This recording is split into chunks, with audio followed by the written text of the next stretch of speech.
brain.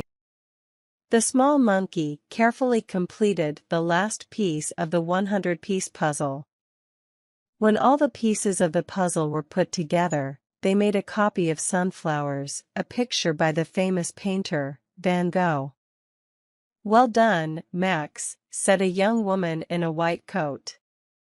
"It only took you 20 minutes this time. That's much better than the last time you tried it. Have a bite of lovely banana." The woman reached for the fruit from a bowl close by and gave it to the monkey. Max ate it happily. The woman's name was Gina Capaldi, and she was 26 years old. She was studying for a PhD at a university in Rome. She was hoping to become a doctor of science. Her ideas had already caused much excitement. Now her work was almost finished. Things were expected of her. As Gina prepared the monkey's next drug, Max played with his Rubik cube. The Rubik cube was one of Max's favorite puzzles. He enjoyed turning around the sides of the cube in his hands so that each of the 6 sides was a different color. Gina looked over at him and was pleased.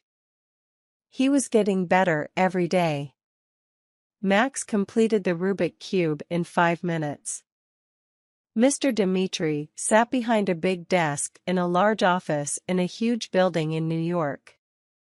On the front of his desk was a sign in gold letters, which read, "Mr. Theodore Dimitri." On his door, there was a much bigger sign which read, "President of the Center for Science and Business Development, CSBD." Mr. Dimitri was middle-aged and wore a large dark gray suit. He smoked a thick, expensive cigar. The smoke from his cigar filled the room. Today he was going to see his most promising new scientists. They were all studying for PhDs so that they could become doctors of science. They had to give him their new ideas if they wanted money from the CSBD. Mr. Dimitri did this every year. If he liked their work, CSBD would give them lots of money to develop it. That was the way to make money in the future. And Mr. Dimitri was good at making money. But if he didn't like the work of these scientists, or if he didn't like them, he didn't have to give them a cent after all. Mr. Dimitri thought, business is business. Miss Epstein, his secretary, came into his office. "Miss Capaldi to see you, Mr. Dimitri, sir," she said. "Send her in, Miss Epstein," said Mr. Dimitri in a voice which was cold and businesslike. Gina Capaldi stood in her best suit and shoes in front of the big desk. She wanted to look her best before Mr. Dimitri. In her bag was all the information needed about her work. She felt ready. "Do sit down, Miss Capaldi. I've heard so many good things about you," said Mr. Dimitri in a voice that now sounded friendly and welcoming. "Thank you, Mr. Dimitri," said Gina. She sat down in front of the big desk. Then Miss Epstein seemed to appear out of nowhere with coffee and biscuits. She put them on the desk and was gone again. "Allow me," said Mr. Dimitri, as he put his cigar down for a moment and poured the coffee. Gina took her coffee and left the biscuits. She didn't feel like eating. She was nervous. Mr. Dimitri smiled at her with teeth that were large and white. Perfect teeth. His cigar found its way back to his mouth. The smoke rose up. "Tell me, Gina, may I call you Gina?" he asked. "Of course, Mr. Dimitri," she answered. Mr. Dimitri continued. "Tell me about your latest work. I've heard very interesting things about it, but I would like you to explain it clearly to a simple man such as myself." Gina knew that Theodore Dimitri was far from being simple. organization of its kind, if you aren't very clever. She knew his decision could change her life. Gina began, I've discovered a drug which raises intelligence. Hold on, Gina, said Mr. Pimetry. You mean to say you found a way of making people smarter? Yes, Gina answered. And without any harmful side effects as far as I can tell. As far as you can tell? Mr. Dimitri said, his eyebrows raised. I mean, said Gina, the work has not been used on people, I've only worked on animals. Especially Max. Max? Asked Mr. Dimitri. Sorry, Max is a monkey, Gina explained. A monkey, said Mr. Dimitri, but his voice sounded less friendly than it had before. Gina knew she had to persuade him somehow. Max has done really well, it's quite amazing. He now has the intelligence of an 8-year-old human child. He can do many things. You want money?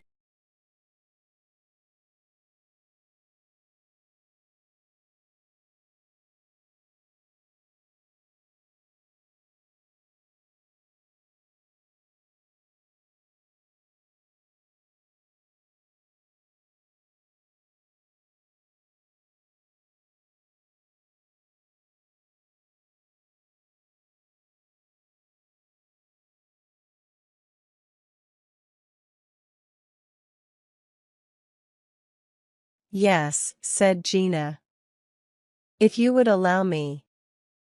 I'm sure you'll be as excited as I am once you've seen it. Gina did not want to give up without a fight.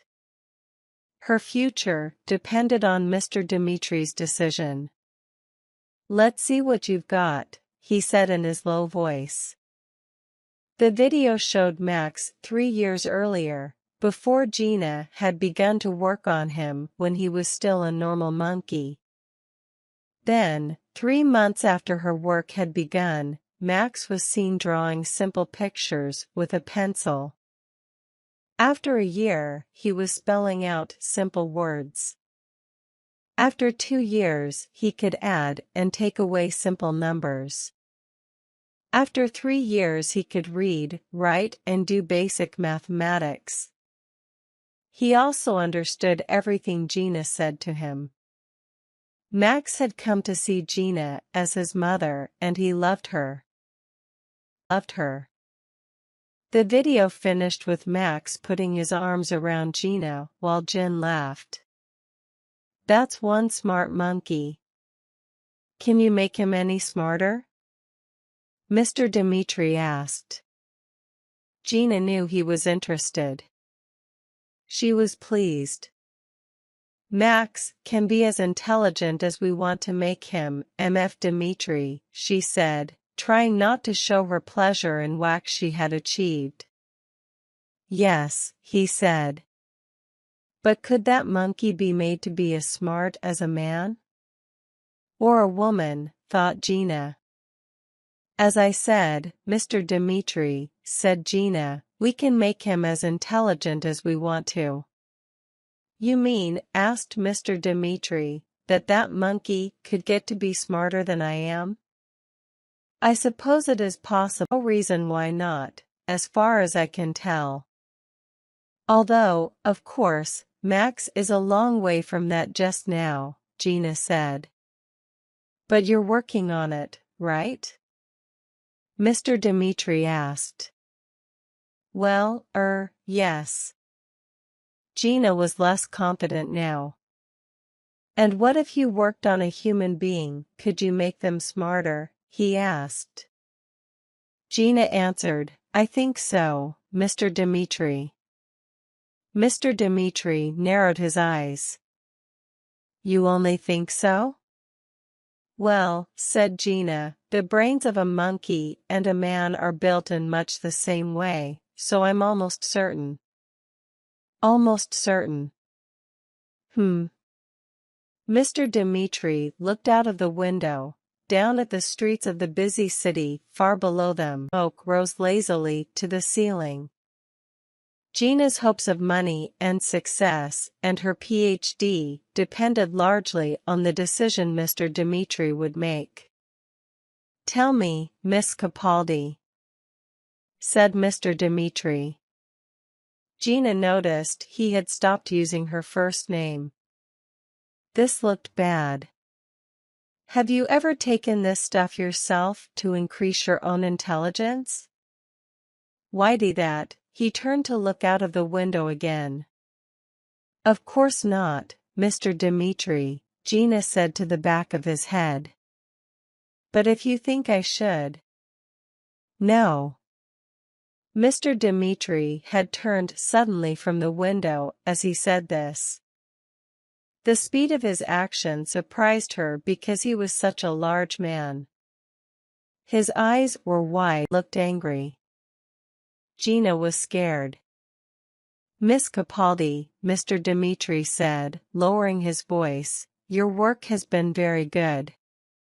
In fact, it has been excellent and you have my congratulations. Unfortunately, I must ask you to stop what you are doing. At once." Gina's mouth suddenly felt very dry and she felt the hairs on her head rise up. "But Mr. Dmitri," she said, "I've done so much, all my work, my Ph.D. Who is going to believe you if they wonder for one moment if you took some of this stuff yourself?" Mr. Dimitri's voice softened. "They would say that anybody could get a Ph.D. with your wonder drug to help them. And they'd be right. But I never. I mean, I wouldn't dream of doing such a thing," said Gina. She tried not to show the disappointment she felt. "Wouldn't you?" said Mr. Dmitri. "There are many people that would take this stuff. And many that would think that you had, too." Gina looked alarmed, but said nothing. "Yes," he continued, "it's a sad fact, but a true one. Many people would think that you had taken your own drug to make yourself smarter. They would see you as being no different to those athletes who take stuff they're not supposed to take. It might make them do better, but it's not honest, is it, Miss Capaldi? And it's no different for CSBD. We do not want people to think that we are anything other than a completely honest organization. If they ever thought we had anything to do with such behavior, they would never trust us again. But I promise you, my work has all been done honestly," said Gina. "I never took anything."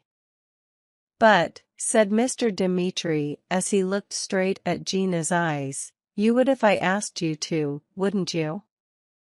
Gina knew it was true, so she said nothing and looked at the floor.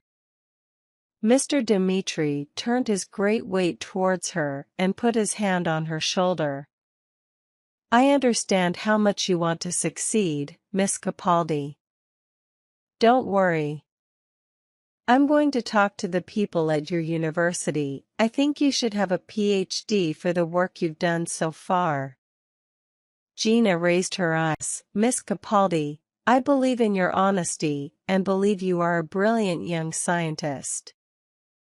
I would very much like you to continue to work for us."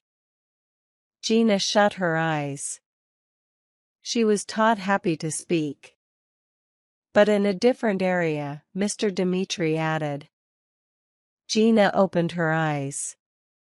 She could hardly believe what she had heard. "But what about my work?" she asked. "You may carry on if you wish," said Mr. Dmitri, "but you will have no money from us if you do. And I think I can say that nobody else will help you if I have anything to say about it, and I will." Gina felt bad about losing her work. But she had been offered a job and her PhD. If you leave all your work with us, Miss Capaldi, we'll make sure that it is properly taken care of. After all, why do the power of you have made a discovery which could change the world someday? And you can be sure that we will recognize you as the person behind it all when the time comes. But it could take a long time. But right now we would like to use your clever brain to the full in doing important work for us. And, of course, you will be safe in the knowledge that you have the CSBD behind you. You will never be short of money again. So why not join us, Gina? What do you say? Gina felt surprisingly good about the offer. And I'll get recognition for my work? Gina asked. Definitely, said Mr. Dimitri. Mr. Dimitri, I accept. There were smiles and goodbyes and, soon after, a happy Gina Capaldi left the room. Mr. Dimitri sat down, lit another cigar and watched the smoke rise up to the ceiling before it finally disappeared. He knew that business was not good when people asked too many questions. If people were made to be too smart, they would do just that. And once they didn't get the answers they wanted, they might not buy things. And if they didn't buy things, there would be no money to be made. No one would like that. No one at all. Miss Capaldi's work would be put away somewhere nice and safe. Somewhere secret. Along with all these, like the car that ran on water, or the shoes that never wore out, or the battery that never stopped. But he was glad to have Miss Capaldi. She was bright. He ought to give her something to do. Something that would make a lot of money. He picked up his telephone. Miss Epstein. See that Miss Capaldi is sent to the Biological Science Center. I want her to be a part of that three-legged chicken plan. She can do it, if anybody can. She's one smart lady. Oh, and Miss Epstein. Yes, Mr. Dimitri, said Miss Epstein. I want you to see that a dangerous animal from one of our centers is killed. It's a monkey. His name is Max.